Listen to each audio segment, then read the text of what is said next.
too many. Do you get used to it? Yeah, you get used to it. You have to be careful. Every question's a hit. With you, yeah. Imagine if Travis grows up to be president of the United States of America, and you have a picture of him with President Trump when he was 2 years old. That would be historic. I got faith in him. Could You gotta happen. have a picture of By the way, the president holding Travis. Yeah. Good guy. Are you all set? all set, sir?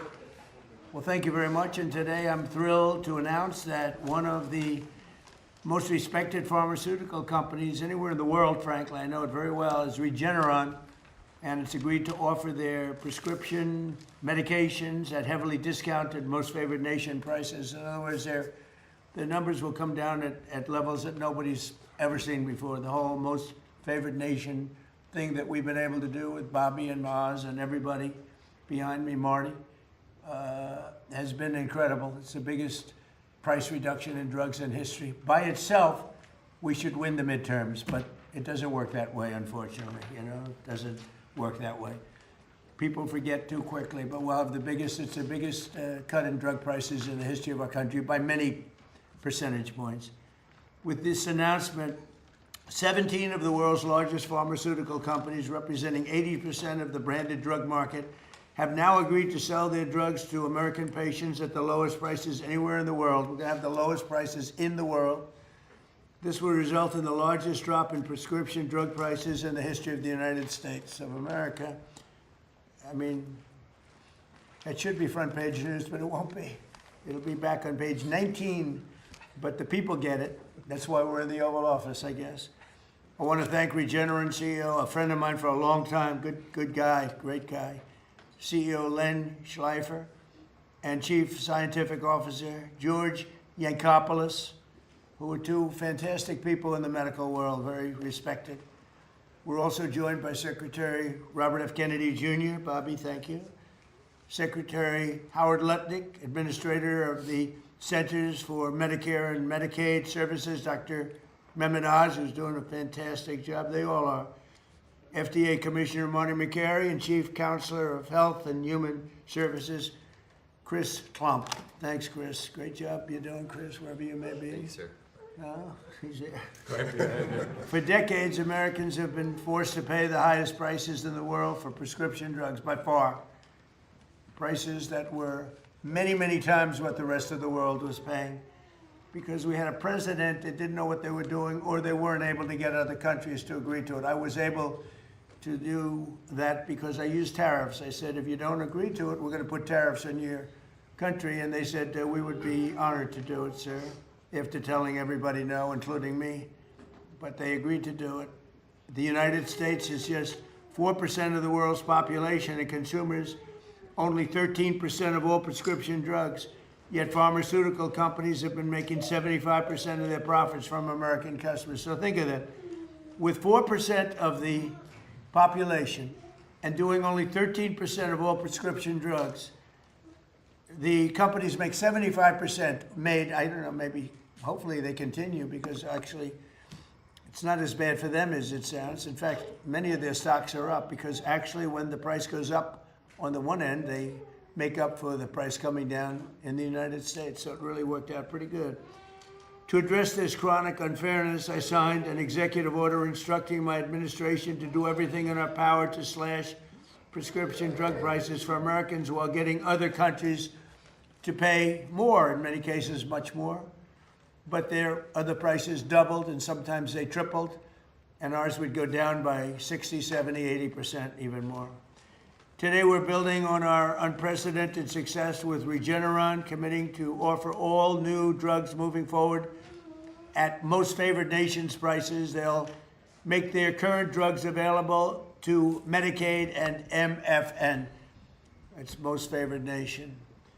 Additionally, they'll also offer their current drug, Praluent, which is the lower cholesterol and fight heart disease, to all consumers at dramatically lower cost. It'll come down from $537 to $225 and be available at TrumpRx.gov. I didn't put the name, Bobby did and Oz did. It's true, actually. Remember, I came in, I said, "What's this?" You But like they the day said, this last "It'll be better. It'll sell better. Would you help us?" So I now have my name on medication, but it's doing great. I hear it's setting records, actually. I was watching the other day, and Mark Cuban, of all people, said, "It's amazing what Trump has done with this." I can't believe when I heard him say that, I was sort of in a state of shock. But others have said it too. This whole thing it's turned out to be hot. So that's TrumpRx.gov. The company will also invest $27 billion to build up research and development and pharmaceutical manufacturing here in America, which is a big thank you very much. Today, I'm also announcing that the FDA has just approved a new drug from Regeneron called Otarmany, a gene therapy curing a rare disease that causes deafness. You know, people are totally deaf, and it's amazing. I've seen some work on it. It's actually hard to believe. We're going to talk about it in a minute. Normally, cures for rare diseases can cost millions of dollars, and really the results aren't that good. But in this case, I'm pleased to say that Regeneron will be giving this away for free for a period of time, for free. And here with us is 2-year-old Travis Smith. He was born deaf. Was he totally deaf? Pretty Yeah, much, right? 100%. Wow. This is 100%. He was 100% deaf, but he took this miracle cure, and now he can hear his mom, Sierra, say, "I love you." And Sierra, could you maybe say a few words? That's really incredible. It's absolutely incredible. Regeneron works miracles. Yeah, he didn't know his name. He couldn't hear me tell him how much I love him. And now with Regeneron and this amazing surgery, he can listen to music, and he loves it, and he loves to dance, and he loves instruments, and I'm so proud of him. He's been so brave through all of this. And yeah, now he can hear, and he has a bright future ahead of him, and I'm so thankful to everybody on the Regeneron team. Oh, that's incredible. I mean, even the fake news has to be impressed with this. They'll find a way to make it a bad story. He doesn't hear perfectly, but he actually does. It's about 1% off.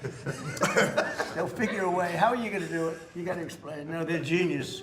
They are genius. I respect them a lot. But I just want to thank you, Sierra. That's incredible.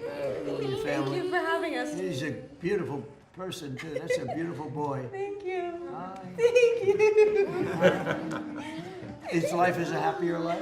Oh, yeah, he is so full of energy and love now, and he was such a So you serious see baby. such a difference. Yeah, he was such a serious baby. And he was before that, full it of was fun. he didn't.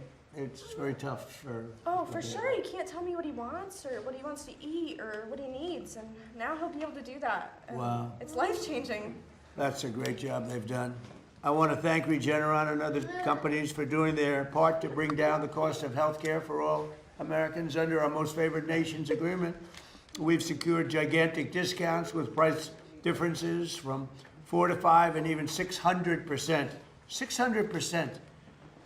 One of the most popular weight loss drugs has gone from $1,350 a month to as low as $199 a month. So that's a price that's incredible. So it used to sell in London for $87, and they raised it to $199, which is a big raise if you know, from 87 to 199. But that's been going on. Our country's been being ripped off for 30 years. How long would you say, Doug? Like 30, 40 years. For years with drugs and drug prices. So they're going up. We're going way down. And because the world is a bigger place than we are, believe it or not, it's hard to believe that, but they are, that we go down much more than they go up. So they don't go up as much as people would have thought. So they're going from, they're going to 199, and we're going down all the way down. Think of that. We're going down from 1,300.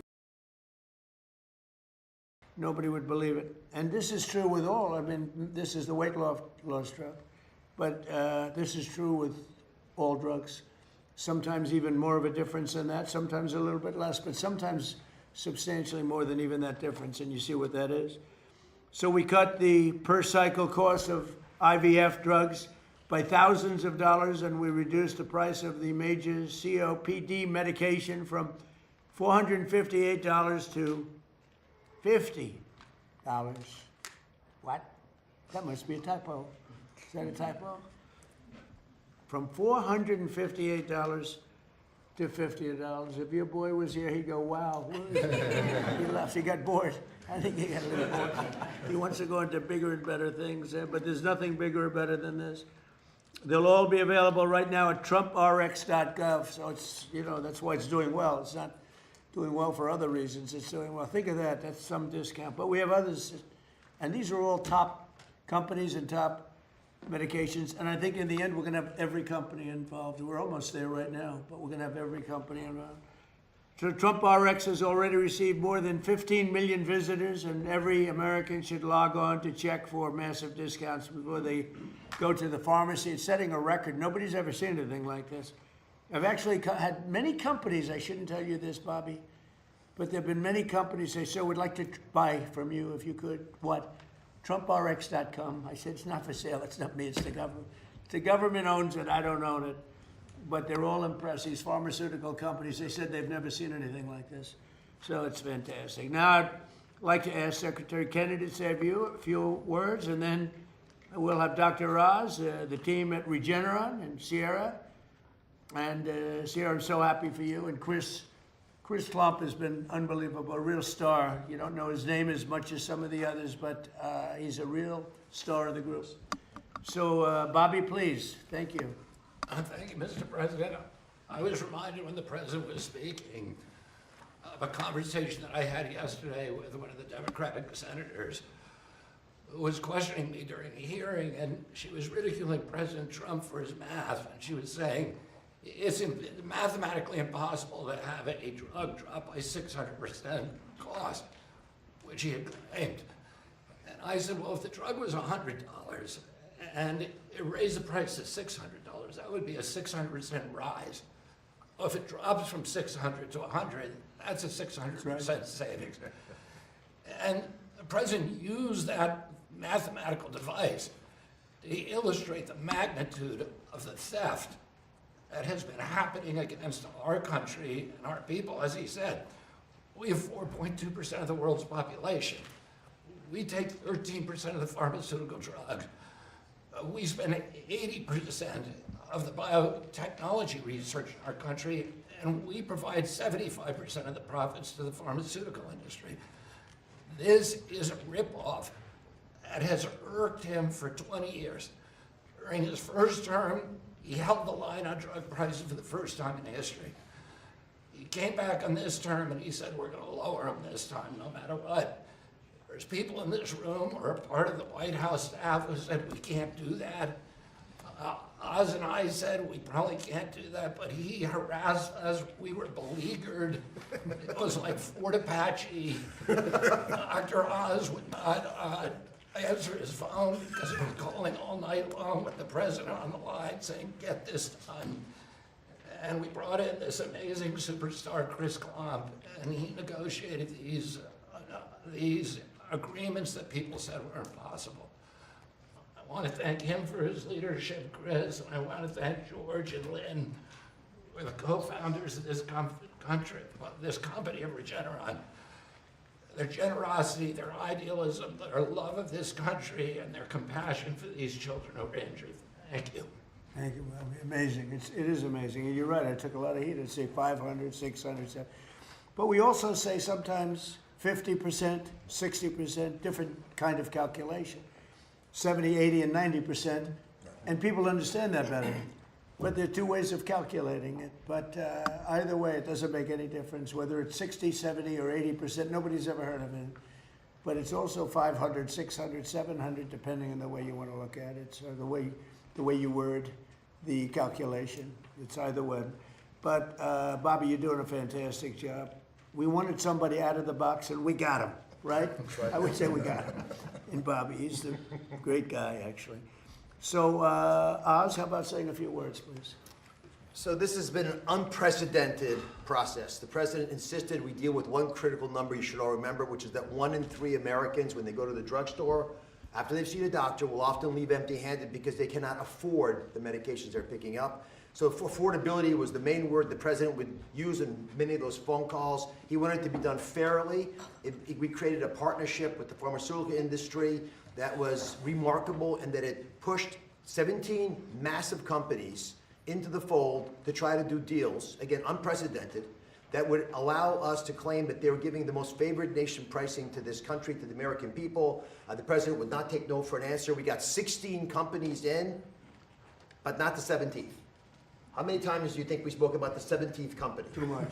17. He said 17. He wanted to be 17. Whatever math you want to make, 16 is not 17.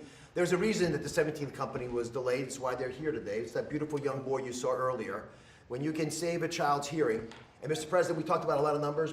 Secretary Kennedy quoted 100%, 600%. It's hard to beat free. Free is the best price, and that's the starting price with the president oftentimes, and that's what this wonderful company's agreed to. I want to applaud TrumpRx.gov, a remarkable site created by Joe Gebbia. Ed Korstein has done a wonderful job with 0 glitches, serving more than 10 million individual unique Americans so far. And Mr. President, it's the fastest website I've ever seen. People love it because it works well. There's all kinds of additional elements being added to it, which we'll be talking about. But this website, as the president said, must be checked if you're going to buy a medication to make sure your price is the right price. It's a transparency site that is more rigorous than anything that I have seen. And Mr. President, your name is attached to it. And of course, that brings a tremendous amount of attention to it. We wanted it to be perfect. And the team who did that has accomplished that exactly. I want to applaud Chris, because you cannot thank him enough, but it was also John Brooks, Imba Hernandez. I see Beth back there, Theo, Rugel, a bunch of people who've done a tremendous amount of work. And what I keep hearing from the pharmaceutical industry, maybe my colleagues can address it in your comments, they never expected to have a counterparty as qualified in the federal government. If you're thinking of serving your nation, this is the right time to do it. This is the right administration to serve in, because the president makes it easy to do the right thing. Gentlemen? Go ahead, Okay, please. thank you. Mr. President, Secretary Kennedy, Secretary Lutnick, Commissioner Macri, Administrator Oz, and I guess Superstar Klum. Yes. Thanks for having us here on behalf of all of Regeneron. For those of you who don't know me, I'm Dr. Len Schleifer, President and CEO of Regeneron, and with me is Dr. George Ankopoulos, President and Chief Scientific Officer of Regeneron. And together, well, I should pause there, I just realized something. I'm a president, he's a president, and all three of us grew up in Queens, New York. That's right. So there's something maybe that was going on back then that was good. I'm not sure about now. So anyway, together we founded, George and I founded Regeneron, and have built it over the past 4 decades. Today we are here. We were not pushed to be here. We are happy to be here because it marks an important step to lower drug prices. We've been arguing for more than a decade that other wealthy nations have been getting a free ride on American innovation. Just like in defense, but they've been getting in health defense a free ride. And now President Trump is putting policies in place to force these nations to pay their fair share, which will in turn lower prices for Americans. Hard like staring into the unknown for years, sometimes decades, with no guarantee that anything you're doing will ever make a difference for somebody like Travis. Regeneron is a great example of both the difficulty of the challenge, but also of the potential reward. We spent 25 years and billions of dollars, not millions, billions of dollars, before we produced our first important medicine, or even earned our first profit. Maybe we should have been or might have been fired, but we stuck with it. Our relentless commitment to disruptive innovation ultimately turned us into one of the most productive biotechnology companies in history. We have produced, thanks to George and his team, new medicines at the rate of about 1 important medicine a year for the last 15 years, including truly miraculous advances impacting millions of lives. And we have 2 people here who are living proof. Mr. President, when you were ill with COVID, it was Regeneron's monoclonal cocktail that you affectionately dubbed the Regeneron. We love it. And that helped save your life. That was invented by George right here and his team. George? Well, in addition to the president we had a few minutes ago, Sierra's beautiful boy, Travis, who was born without the ability to hear, as you heard from Sierra. And the same company and the same dedicated team of scientists that helped save the president's life also delivered a first-of-its-kind gene therapy known as autonomy. So Travis can now hear his mother, as she told you, tell him that she loves him. Hard to think of a greater gift. And just like you, Mr. President, who made our antibody treatment for COVID free for all Americans and thus saved many lives, we have made the decision, the unprecedented corporate commitment, to provide this first-of-its-kind gene therapy for hearing loss free to all the children in the United States who can benefit from it. And we do this, why? To hopefully highlight the power of disruptive biotech innovation and all the good that it can bring to all of our lives and our health. But we have to remember, despite the miraculous advances like autonomy and like the regenerative COVID treatment, we also have to highlight how far we have yet to go to address the many diseases that lack effective treatments. And the cures will not be coming unless we not only celebrate the advances of the biopharma industry to date, but we all work together, the private sector, together with the government, to not only maintain America's position as world leaders in biotech innovation, but to actually bump up innovation and become even more disruptive. Especially in a world where China is increasing investment and heavily subsidizing its biotech industry and reducing regulatory hurdles so as to try to displace America's leading position. President Trump's efforts to make drugs more affordable, as well as new FDA programs, such as the Commissioner's Voucher Program, that bring safe and effective new medicines like autonomy to patients more quickly. These are important steps. One additional important way that I've been talking to the administration about to maintain our leading position in the world is to create catalysts and accelerants for our industry and for the healthcare system, such as developing a national healthcare database linked to molecular data, including human sequence data, where Regeneron once again is a world leader. Without such big data sets, powerful new technologies such as AI, despite its potential, will not be as useful as it could be in the quest to develop new medicines and improve healthcare. The biopharma industry of America has and will continue to deliver miraculous breakthrough. You, Mr. President, and young Travis are living testaments of that. But many more lives need to be helped and saved. We need to attain a new level of disruptive innovation. We have to all work together to meet this challenge. Why? Because lives are at stake. Let me briefly say something. I'm married to a lawyer, my son is a lawyer, but I'm going to talk about the Constitution, and I'm not an expert. But I know our Constitution lays out a vision on how America would out-innovate, out-produce, out-thrive every other nation on earth. And in it, you will find a description of a system built on incentive and reward. A system that says, take the risk, do the work, and you will share in what you create. That is why they enshrine patent protection directly in the Constitution, not as an afterthought, but as a founding principle. As Abraham Lincoln said, another great president, patents add the fuel of interest to the fire of genius. We must keep that fire burning. What we did here today will do that. Little Travis can now hear for the first time, and his potential is endless. Let's make sure he grows up in a country that never stops reaching for the next miracle. Thank you, Mr. President. Thank you, man. It's great to be with you again. Chris, could you say a few words, please? Thanks, Mr. President. It's not lost on me that this year is America 250, and it's powerful, I think, to pause and remember that 250 years ago, a revolutionary free republic was born, and with it, the greatest innovation engine in the history of humanity. And we stand here today, 250 years later, getting to witness yet another groundbreaking innovation that doesn't just treat, but cures deafness in children. And because of this president and his policies around most favored nation, will enable families who are struggling and suffering with this affliction to have access to that groundbreaking therapy for free. Now, as the president mentioned, we've negotiated the 17th of 17 agreements. This represents 86% of the branded pharmaceutical drug market in the United States. But anyone who knows us knows that we're not done. That's a milestone, it's not the finish line. And so we have 3 core objectives that are next up. Number 1, and this is already underway, we are negotiating with the many hundreds of biotechnology and pharmaceutical companies representing that other 14% that are building the cures for tomorrow.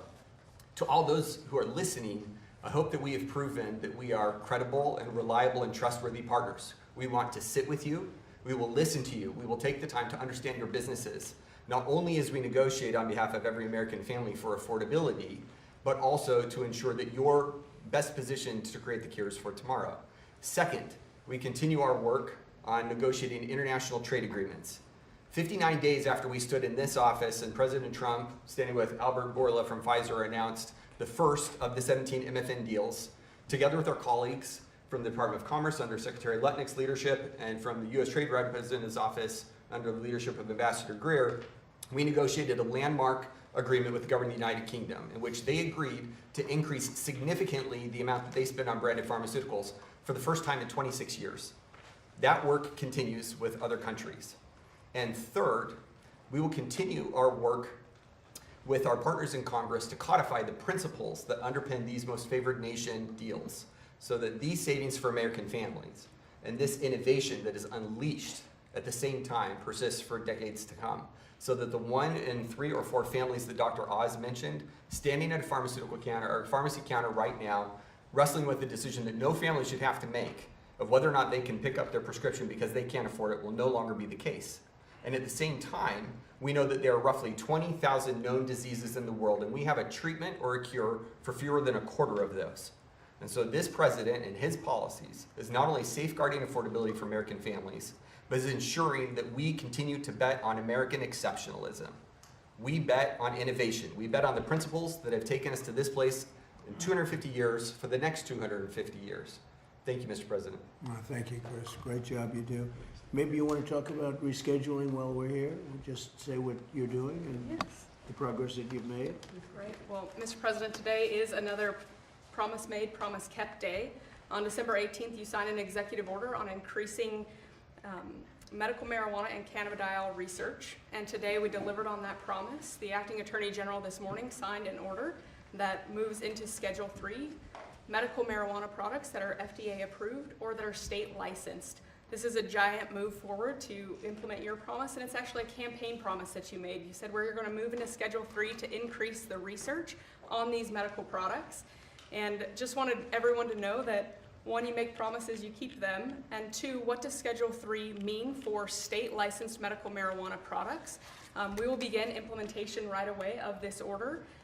It does not legalize marijuana. It makes it easy for the researchers to actually study and understand medical marijuana, especially in populations that are using it. We know that 1 in 10 seniors right now use medical marijuana in the past year, and they report that it really helps them, but we don't have the science or the understanding to guide the patients and the doctors, and so both patients and doctors are flying blind without knowing how they interact with other medications because the research has been difficult to do. And so your promise today says those state licensed medical marijuana products are now in Schedule 3, and we expect the research to significantly increase so that we can understand how to guide patients and doctors in this effort. And there will be additional actions that will come this summer to do an expedited hearing for the administrative hearing of the Department of Justice for all of marijuana to move into Schedule 3. And the military is very happy about it, and a lot of people suffering from big problems, which this seems to be the best answer. They're very happy about it, so the reschedule.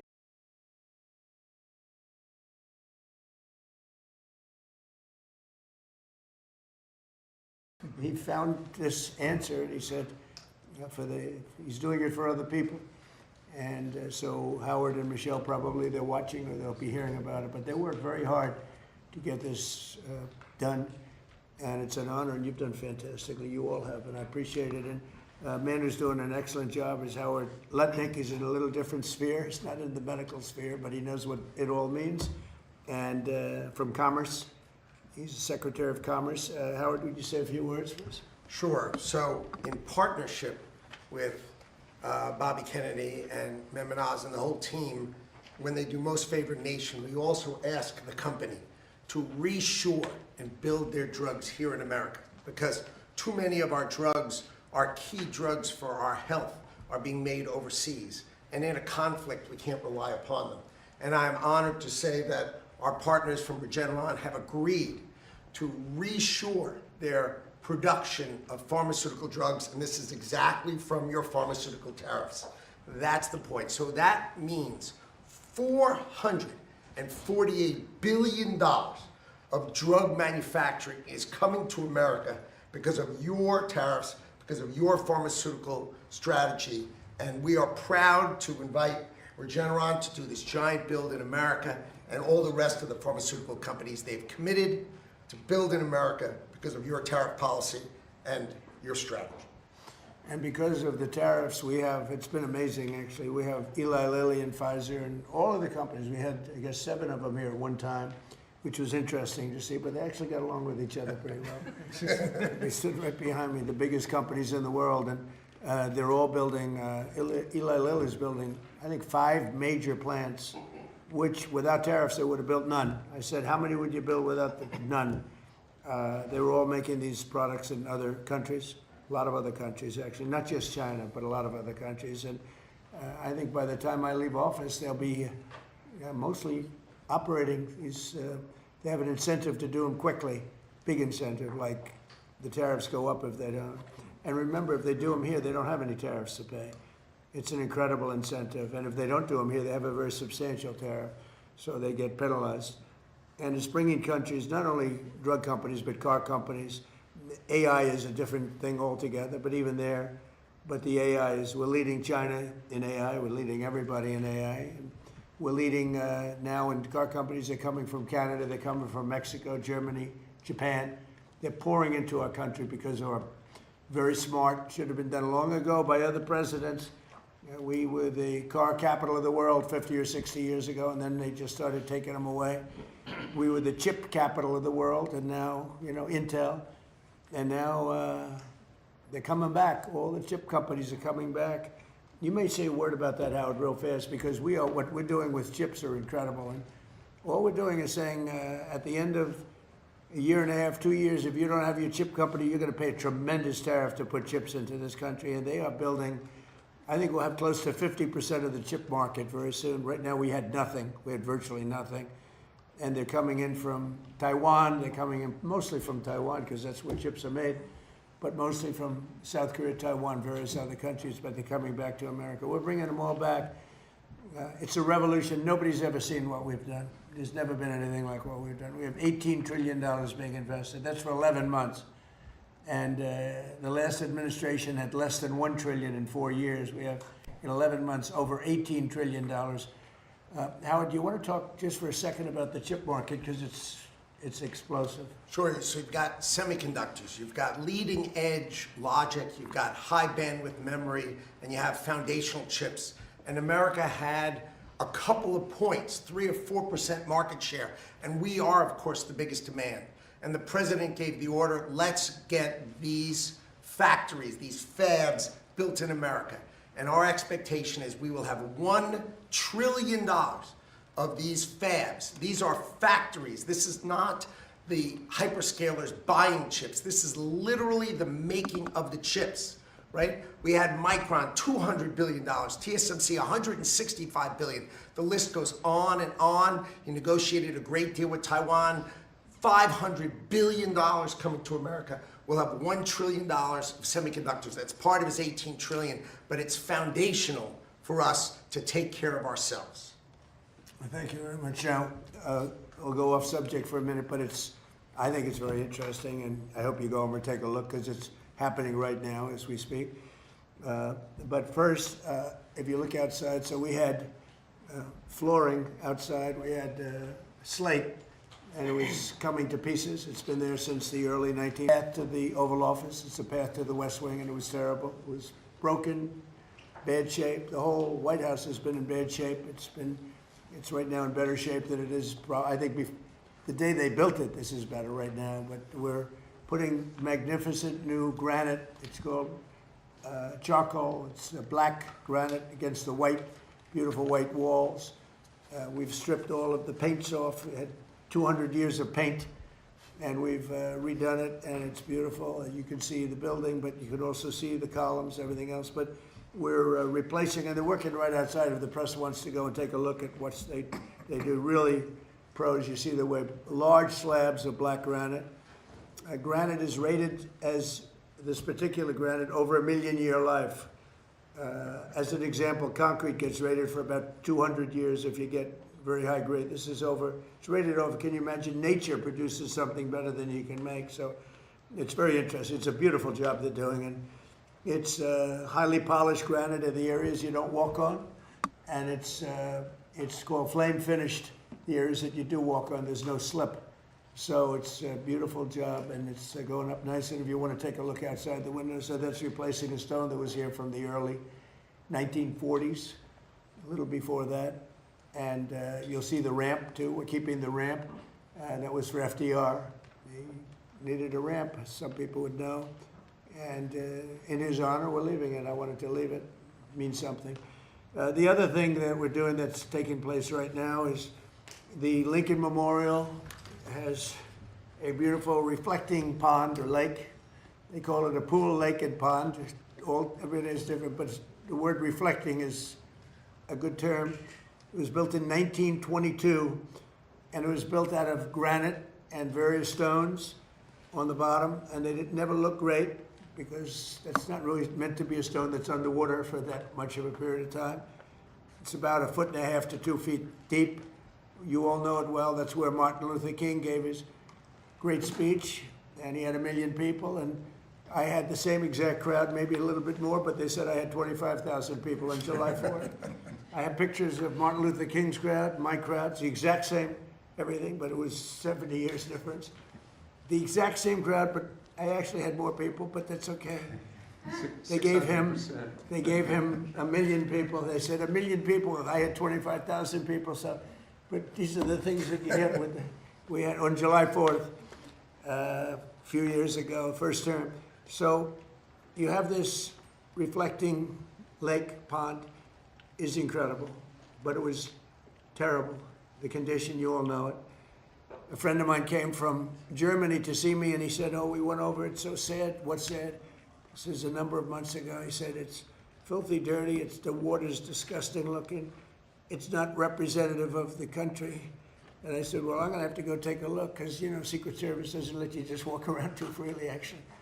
And I went over there with Secret Service in tow, and I said, isn't that a shame? It's terrible. And so they had bids from the Biden administration, Sleepy Joe, and they had bids for years. They were going to do something to fix it, but they never got it done.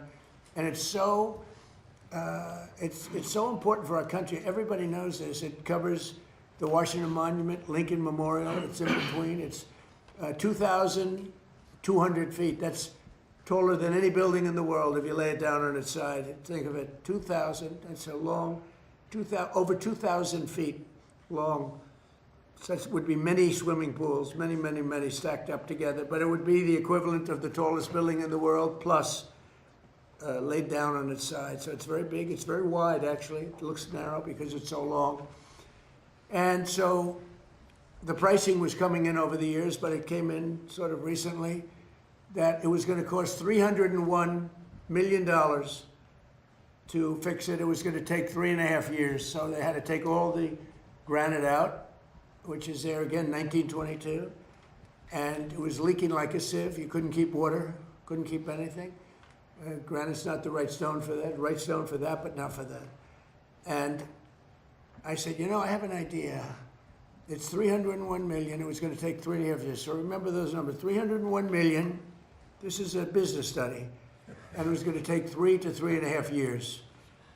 And over the years as a developer, I have probably built more than 100 swimming pools in different buildings I built. And I have some really good pool builders. I also had some really bad ones, but we took care of them. They didn't last too long, Howard. But I've had some really good ones, some very talented people. They're great people. I have such great respect for contractors that are good and such disdain for contractors that are bad. They charge you more money and they give you a bad job. But we we don't accept it. But over the years, I've had 3 or 4 really good ones, and I took the best of the 3. I had all 3 go, but I ended up taking the best. And I said, would you take a look at this?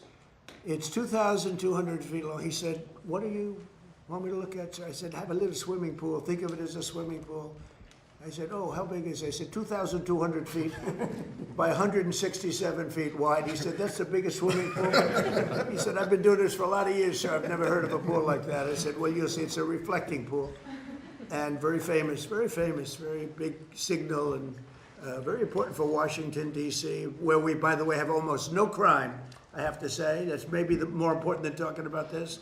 We have crime down from a tremendously high, one of the worst in the country. We have almost no crime. People are walking around, restaurants are opening all over the place is bustling. But that makes us even more important. So instead of being a dirty, disgusting place where garbage was in it and everything else, and I want to give Doug Burgum incredible credit, because he was involved, the Secretary of the Interior, he was involved right from the beginning. I called him, I said, Doug, I'm getting a lot of complaints about the condition of this. What do you think? And he went over, he studied it, and he came back with some ideas. But I said, you know, Doug, I have a guy who's unbelievable at doing swimming pools. Up the road, we have a club, we have an Olympic-sized swimming pool. He did it 20 years ago, and it's perfect to this day. So I asked him, I said, I have an idea. I'm going to send my contractor over and take a look. He looked at it, he called me up, he said, sir, we can do something on it. He said, it's perfect, actually. He said, it's really decaying and it's a terrible condition. But if you would, I'd like to work 2 weeks on cleaning it up, which is, if you see right here. I'd like to repoint and fix some of the joints. It won't matter because we're putting a substance over the top, but it's nice to have a nice surface. And he said, it'd take me 2 weeks. And if you don't mind, then I'd like to pour the latest and greatest filament or material, which is essentially a pool surface, but it's industrial grade pool.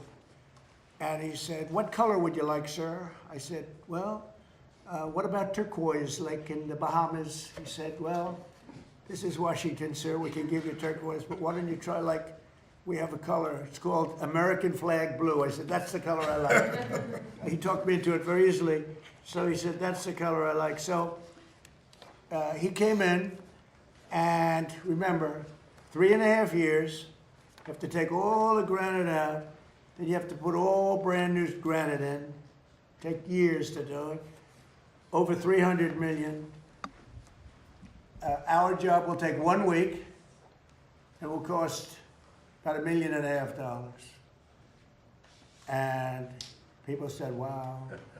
And here's the only difference, because somebody said, well, the difference is, no, the difference is this is much better. This will last 30, 40, 50 years.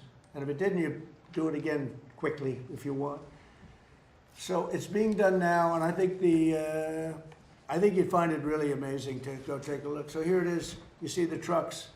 He's got scrapers and all sorts of equipment to make the stone as good as possible without removing it. So we're using the existing surface, so we don't have to spend millions of dollars in demolition. And he said, much better to leave the stone than it is what's underneath. They're afraid to look. And so you see it's beautiful, clean, it's ready to be taken care of. Here's a sign that we put, and so Doug Burgum and myself are involved in that. But when you take a look at the surface, we have it in good shape, and they just started today putting down the material. It's a machine, it lays it very evenly, beautiful, it goes from one side to the other. It'll take about 3 days. And you're going to end up with a beautiful, beautiful reflecting pool, the way it's supposed to be. Much better than it ever was, actually. It'll stay clean. We even have robots that go in it, and they ride around the bottom, and they clean it like your swimming pool, but these are a much higher level. This is industrial grade, and it's really beautiful. So you're going to have a beautiful pool, and you'll have it for July 4th, long before July 4th. Instead of taking 3.5 years, we're taking a week. And instead of spending $301 million, we're spending less than $2 million. And I think it's a great business story, because there are many things like that that I see. I mean, not maybe to that extent, but there are many things like that I say. I often talk about the pen. This pen's better than the one that they used to give away for $2,000. I won't go on a long story about that because a couple of people said, he kept talking about the pen. No, I gave you the whole history of it. Actually, many people found it interesting, and some people thought I was doing too much of a weave. But actually, it was a good stuff. But this pen, for $3, $5, $2, whatever the hell it costs, is better than the one for $1,000 to $2,000 that you used to hand away. So that's the short version of it. I like the short version better. But the long version is this one. So this is an amazing thing that's happening, and this is a big, big beautification. In addition to that, the sidewalk areas around it, which were done in granite, similar granite to that, actually not as nice as we have here, to be honest with you, but you know, the people that did it weren't in the world of real estate like I am. But they have good granite, circling it, and we're gonna repoint it, meaning we're gonna caulk it up and repoint it, make it good. And we're gonna also sandblast it, it'll be like brand new. So we're gonna have, in another couple of weeks, we're gonna have the most beautiful reflecting pool between the Washington Monument and the Lincoln Memorial that you've ever seen. And I hope the media can go over, maybe watch them do it, because I think it's very exciting. And so a fraction of the cost and a fraction of the time, and you get a better product than you could ever get the other way, and it'll be beautiful. And as he said, it will be American flag blue. Any questions, please? Yes, sir. Could you talk a little bit about why your Navy Secretary was fired yesterday, sir? He's a wonderful guy. I just put out a statement about him. He's a very good man. I really liked him, but he had some conflict with, not necessarily Pete, with some other, he's a hard charger, and he had some conflicts with some other people, mostly as to building and buying new ships. I'm very aggressive in the new shipbuilding, and somehow he just didn't get along with them. He's an excellent guy. I think he would have gotten along great with me. I didn't really deal with him too much, but he's I consider him to have done a very good job. I put out a nice statement about him. You got to get along, especially in the military. You got to get along, you know. And some people liked him, some people didn't, and that's usually the truth about everything. But I found him to be a very good man, and I liked him a lot. On the war with Iran, how long are you willing to wait until you get a unified response? Don't rush me, Jeff. Guys like you want to say, oh. So we were in Vietnam like for 18 years. We were in Iraq for many, many years. We were in for I don't like to say World War II because that was a biggie, but we were 4.5, almost 5 years in World War II. We were in the Korean War for 7 years. I've been doing this for 6 weeks. And their military is totally defeated. They're outside of the little wise guy ships. I call them the wise guy ships, the little boats that they have running around with guns in them. We'll take them out too when we see them. But their Navy is gone, their Air Force is gone, their anti-aircraft is gone, all of their anti-aircraft machinery is gone. Maybe they loaded up a little bit during the 2-week hiatus, but we'll knock that out in about 1 day if they did. We've done an amazing job. Their leaders are gone. You know, their leaders are all gone. Part of the problem is that, that's why I can't really answer your question. They have all new leadership and they're fighting like cats and dogs for who's going to control. Because we've created a real mess for them, but they've created a mess for the world over the last 47 years. They've killed a lot of our people. When you see a soldier, a young person, or now an older person, but a person without legs or without arms or with a face that got blown to pieces, most likely it was from Iran. It was Soleimani who I killed. Soleimani loved the roadside bomb. He was an evil genius. He was a brilliant general. Probably we wouldn't be as far advanced had I not taken him out. That was the beginning of it all. And then I ended the Obama horror show. The nuclear transaction that he made was horror. It gave him a road to what the deal that he did, the Iran nuclear deal, was so bad. It gave him a road to a nuclear weapon. And I will tell you, I deal with him. You cannot give Iran a nuclear weapon. This is all about a nuclear weapon. They cannot have the nuclear bomb, and they're not going to have the nuclear bomb. So we've taken out their military. We've hit about 75% of our targets. We stopped a little early because they wanted to have some peace.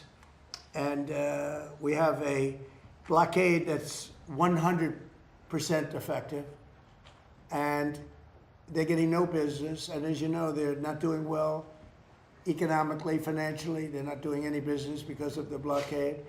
They want to make a deal.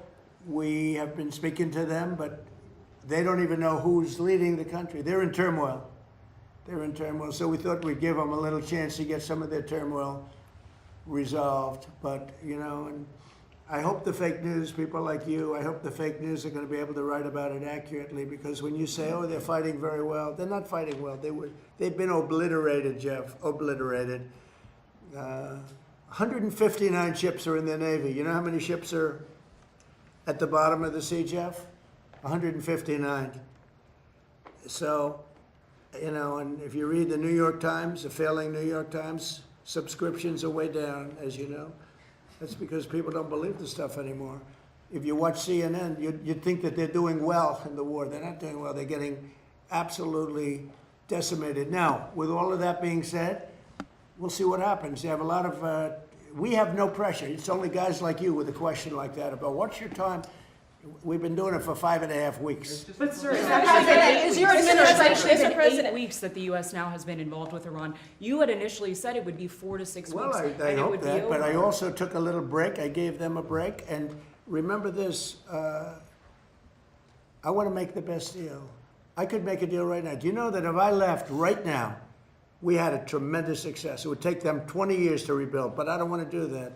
I want to have it everlasting. I want to have it where they never have a chance to get it. I mean, the way you asked that question, yeah, I did say it. I thought it would take 4 to 6 weeks, and I was right, because at the end of 6 weeks, at the end of 4 weeks, their military was decimated. So are you saying But it's now over? what I'm doing, I can't tell you that. I don't want to put that kind of a timetable on it, but it'll go pretty quickly. And we'll have the strait opened up. We have total control of it. And it'll open when they make a deal or something else happens that's very positive. But what do you say to the American public, excuse me, what do you say to the American people who question how much longer this will take? Obviously, you know that they are having higher You're such a gas disgrace. Did you hear what I just said? Vietnam. How many years was Vietnam? I understand, sir, but How you many are years past was your Vietnam? 6-week deadline, so Well, I'm I just did my wondering- I I'm just took wondering what you I say to the American people I who are took wondering about the length country of out this militarily in the first 4 weeks. I took it out militarily. Now all we're doing is sitting back and seeing what deal. And if they don't want to make a deal, then I'll finish it up militarily with the other 25% of the targets. We've hit 78% of the targets that we've wanted to hit. We've knocked out their manufacturing. We've knocked out their missile production. We've knocked out their drone production. We've knocked out everything. In some cases, when I say knocked it out, 70, 80, 90%. It's amazing what we've done. So I've done that within that period of time that I mentioned, but I don't want to rush myself, you know, because every story says, oh, Trump is under time pressure. I'm not, no. You know who's under time pressure? They are. Because if they don't get their oil moving, their whole oil infrastructure is going to explode. You know what that means? Because they have no place to store it. And because they have no place to store it, if they have to stop it, something happens that only Len can explain. Something happens underground that essentially renders it in very poor shape, and you never recover fully. You can recover 50, 60%, but you can never have it like it is right now. And they have a matter of days before that event takes place. So I'm not under any pressure whatsoever. We've never had so much ammunition. Our ships are loaded. I call them locked and loaded. They're locked and loaded. They're ready to go. We have much higher quality equipment than we did when we first started the war, and or the military operation, whatever you want to call it.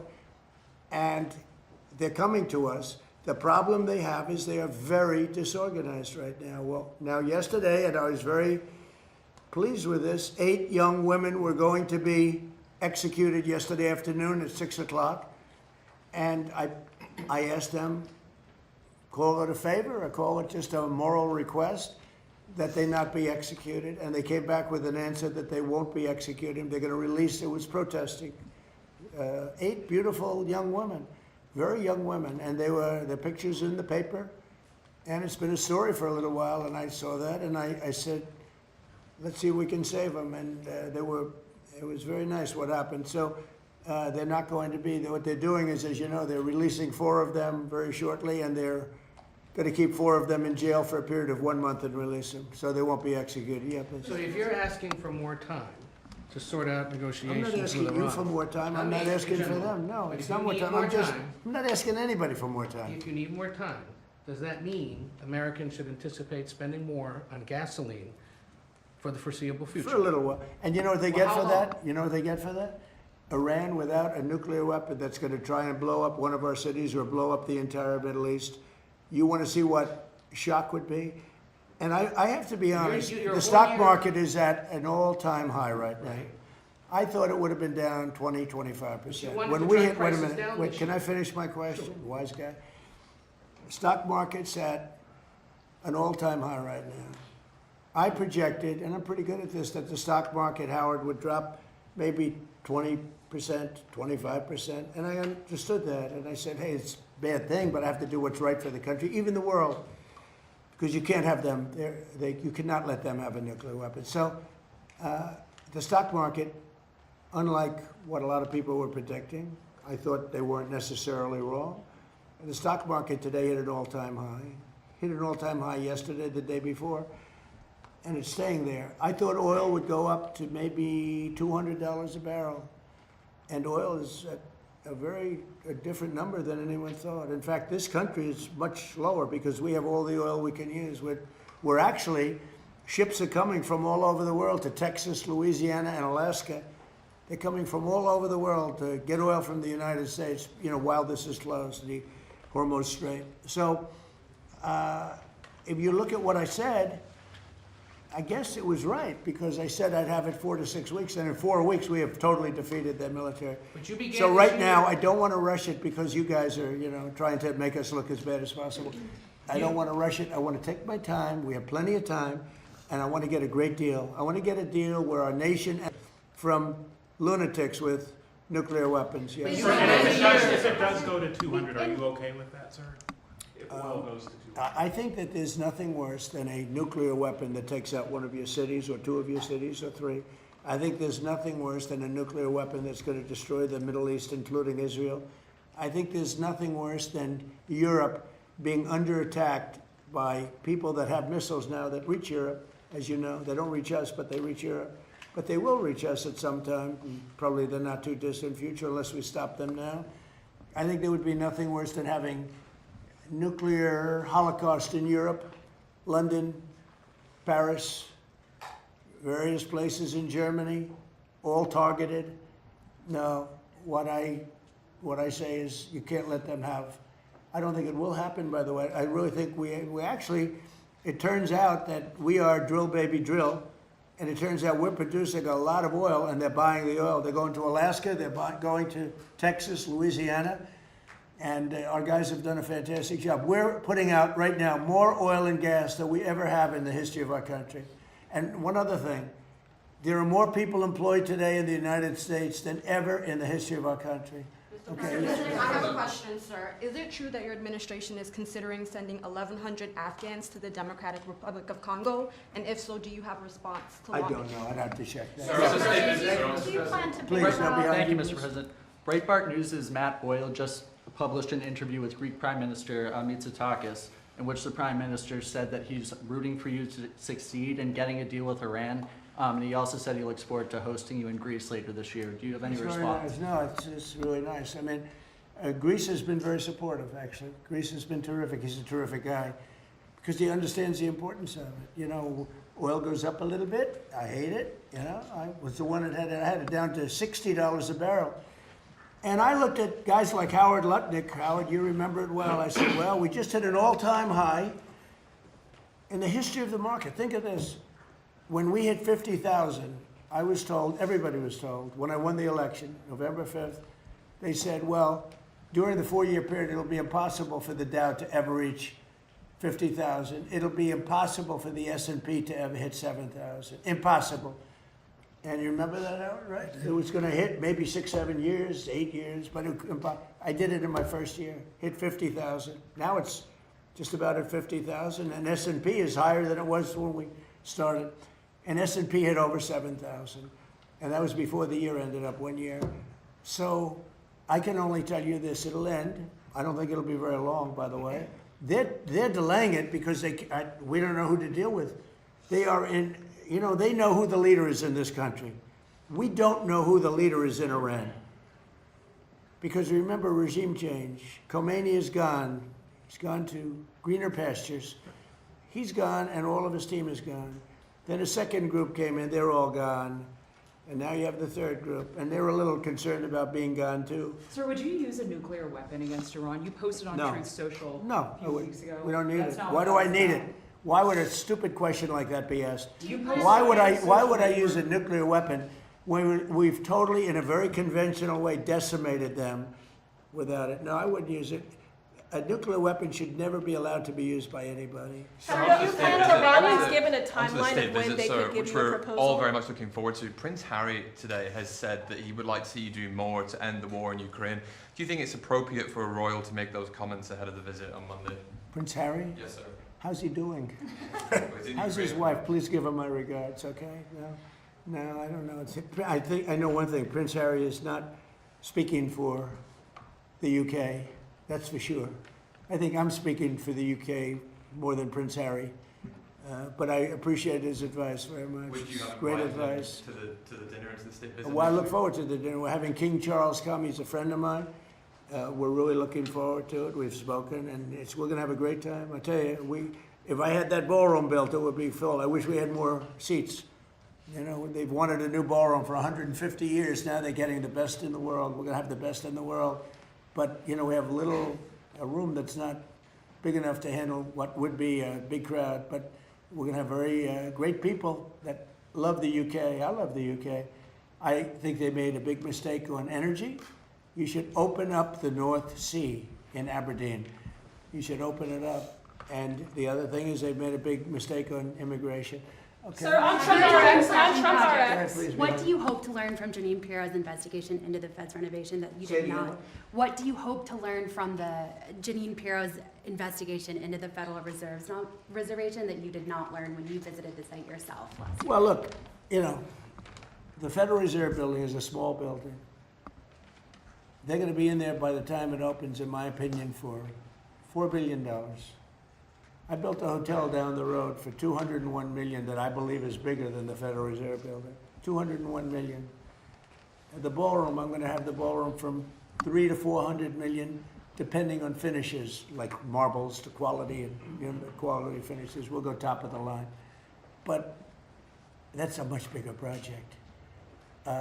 When you look at the fact that they've taken this beautiful building and destroyed it, they've taken down the beautiful ceilings with eagles. They've taken down the walls that are 1.5 feet thick, masonry. You couldn't hear from office to office. They ripped it all down. They ripped down, because Kevin Warsh, who's terrific, said, gee, the saddest thing is they ripped down the nicest building in Washington for boardrooms and all. Did you know about that building? They ripped it down. It was beautiful. The boardroom building, it was beautiful, and they ripped it down. And probably because it cost so much to fix it. So I would have done that job for $25 million had money left over. It's going to cost more than, in my opinion, it's not going to open for a long time. Kevin may not be able to have an office. I'm going to have to get him an office. Can you give him an office? He has space. Bobby, do you have some space over there, please? Yeah, we have a lot of space. But he has more than you think. But we're going to have Kevin sitting right next to you, Bobby. But it may not open for a long time. I looked at it the other day. It's a see-through. See-through, that means the wall's already been up yet. This is after years and years of construction. And somehow, you have to find out what went wrong. That a small building, I could have done it for $25 million and had money left over. It would have been beautiful. That a small building can cost $4 billion. It may never open. It may never open. And we have to get to that. On top of that, he's been terrible on interest rates because he should have lowered interest rates. That's why I call him Jerome Too Late. Too Late is his nickname. Jerome Too Late Powell. He likes me a lot. Thank you very much. Thank you, press. Thank you, press. Out that Keep door. moving, guys. Is there a Thank you, swimming press. pool? Thank you, press. Have you been in contact Sure. with Let it the be fine. swimming? Thank you, press. Keep moving. Not this one. Guys. And where did the granite come from? Thank you, guys. Trump RX. Please keep Where moving. did the granite come from? Thank you, press. It came from Italy. From Italy, so it's Italian granite. Well, it came from Italy. It was carved in Italy. It came from another location. You know where the location is? Africa. So you have African and Italian granite outside. Don't pull them up. Sir, please keep thank you. I'm just asking. Thank you guys, keep Thank you. moving. Thank you. Thank you, keep going. Mr. President. Thank you guys.